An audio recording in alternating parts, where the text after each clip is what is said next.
Olá, aquófilos!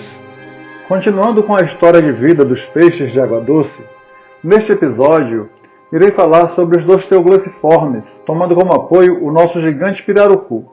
Contudo, antes de saber mais essa história, faça uma visita no canal Aquófilos. Inscreva-se, assista aos vídeos, comente e compartilhe. Lembre-se, saber não pode ser luxo. Antes de falar sobre o pirarucu e as aranãs da América do Sul, principalmente a Amazônia, Orinoco e Essequibo, há representantes da mesma ordem em outros continentes como África, Ásia e Austrália. No mundo existem 10 espécies de osteoglossiformes. Aqui apresento 2 africanas à esquerda, uma asiática na direita acima e uma australiana na direita abaixo. Todos têm características muito semelhantes aos representantes da América do Sul. Por isso, pertencem à mesma ordem. Na América do Sul, são conhecidas 3 espécies de osteoglossiformes. Esses peixes são da linhagem mais antiga dentre os teleósteos, que são os peixes ósseos. Essas 3 espécies têm muita semelhança em relação aos ambientes em que exploram seus alimentos, em relação ao formato do corpo, em relação ao tipo e formato de escamas, e em relação à estratégia reprodutiva e fisiologia respiratória. As 3 espécies respiram por 2 aparelhos, brânquias e bexiga natatória modificada, que funciona como um pulmão. E por isso, ambas possuem respiração aérea e têm que sair da água para respirar oxigênio da atmosfera, além de respirar pelas brânquias, como a maioria dos peixes. A grande diferença entre o pirarucu e as 2 espécies de aranã é justamente o tamanho corporal do pirarucu, que é gigantesco. Vocês estão vendo essa aparência pré-histórica? Pois é justamente isso. Os pirarucus são como fósseis vivos. Eles estão entre os mais antigos e maiores peixes de água doce do mundo, só encontrados na Amazônia e nas drenagens do rio Essequibo. Devido ao seu tamanho enorme e ao fato de que, conforme o registro fóssil encontrado na Colômbia, o peixe está praticamente inalterado há milhões de anos, representando uma espécie do período do Mioceno no Terciário, de Souza diz que o pirarucu se tornou conhecido como peixe-dinossauro. Apesar da espécie nunca ter realmente vivido no tempo dos dinossauros, a sua aparência primitiva certamente traz a imagem popular de animais pré-históricos à mente. Apresento aqui para vocês a classificação taxonômica do pirarucu e das aranãs, Osteoglossum bicirrhoso e Osteoglossum ferreira. A despeito do tamanho gigante do pirarucu, quando comparado com as aranãs, o grau de parentesco dessas 3 espécies é determinado primeiro pelas proximidades das características genéticas e depois pelas estruturas que eles são comuns, como tipo de língua, tipo de escamas e morfologia da cabeça. Logo, as aranãs também são igualmente antigas como os pirarucus, pois derivam de uma mesma linhagem de ancestrais. Para que fique bem claro a proximidade dos aranãs com o pirarucu, apresento aqui a representação de uma classificação filogenética bem simplificada, onde o pirarucu e a aranã ocupam o primeiro ramo dos peixes ósseos, sendo, portanto, os mais primitivos dentre as ordens aqui representadas. Olhando essa foto, você deve dizer: que exagero de peixe! Realmente não dá para passar despercebido o tamanho gigantesco deste animal, mesmo considerando que os 2 homens na foto tivessem apenas 1,5 m de altura cada. Dá para perceber que o peixe, aqui retratado, quase alcança o tamanho dos 2 juntos.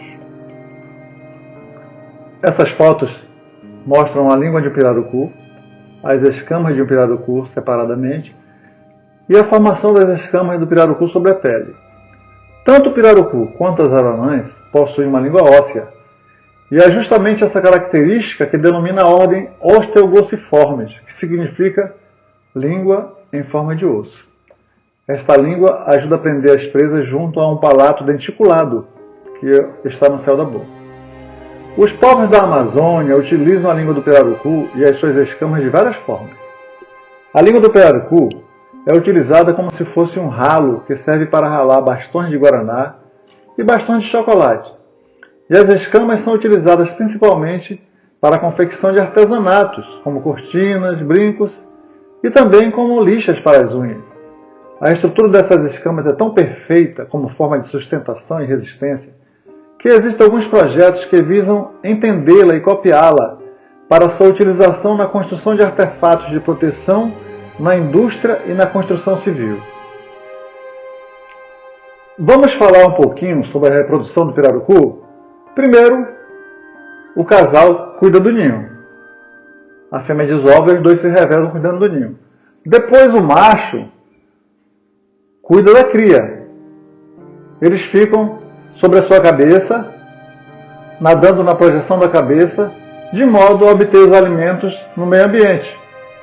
E também, como a cabeça do pirarucu se torna escura e as larvas são escuras, é uma forma de camuflagem para os predadores. Em média, são produzidos 8.000 ovos a cada desova de pirarucu. Então você vê o ninho à esquerda e vê os jovens nadando sobre a cabeça do pirarucu à direita. Agora vamos falar um pouquinho sobre a aranã. Antes de qualquer outro argumento, vamos considerar que um casal de aranã produz a cada período reprodutivo uma quantidade de 100 a 200 filhos. Isso porque cuidam da prole e guardam na boca. E há indicações que reproduzam 2 vezes por ano.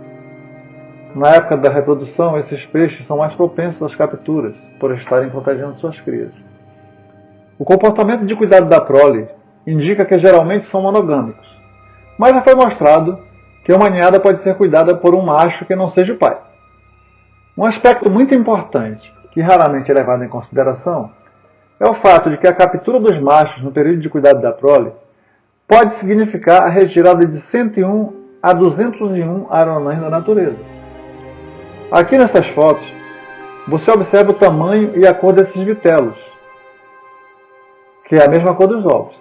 A primeira coisa que percebemos é que não são nada discretos, logo são presas fáceis.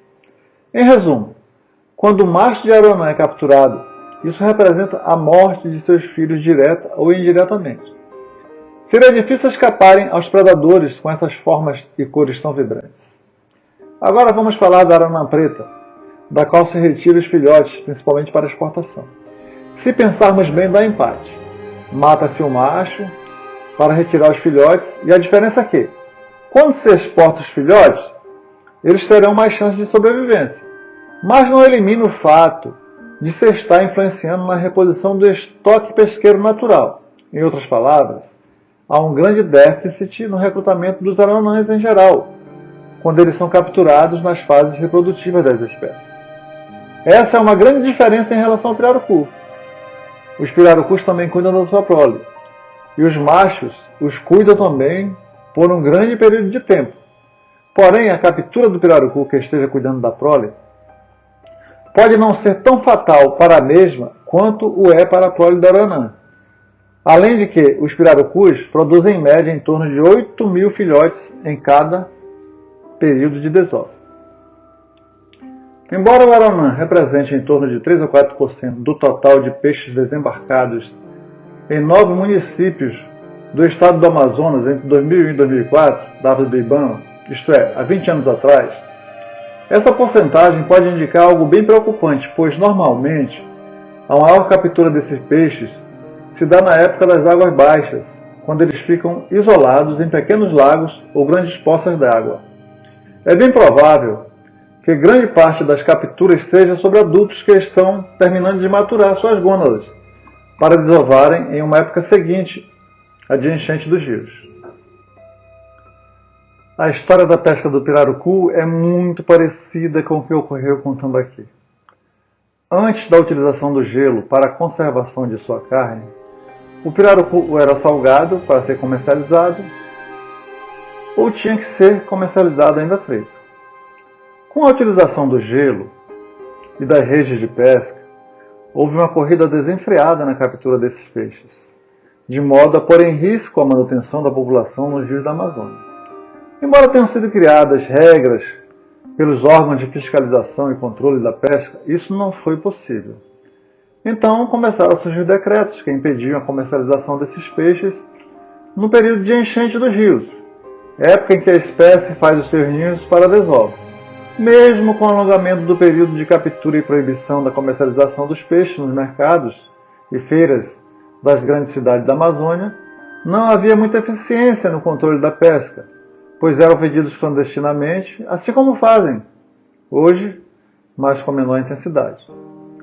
O surgimento de um projeto de manejo do pirarucu em comunidade no Rio Solimões, no município de Tefé, no caso, a Reserva de Desenvolvimento Sustentável do Mamirauá, é que, após décadas de controle e conscientização, fez com que a carne do pirarucu seja disponibilizada à população de forma controlada, contribuindo grandemente para a renovação e manutenção dos estoques de pirarucu naquela região. E melhor ainda, essa experiência vem sendo replicada para várias regiões onde se utiliza aquele peixe como fonte de proteína animal para a população.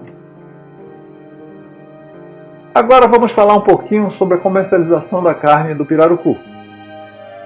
Como você observa, ele é comercializado fresco, em filés, em manta salgada, salgado seco, em manta seca, ou salmourada. Se você observar bem, é muito semelhante ao que ocorre com o bacalhau. Por isso, o pirarucu é considerado o bacalhau da Amazônia. A forma de comercialização do aranã é um pouquinho diferente da do pirarucu.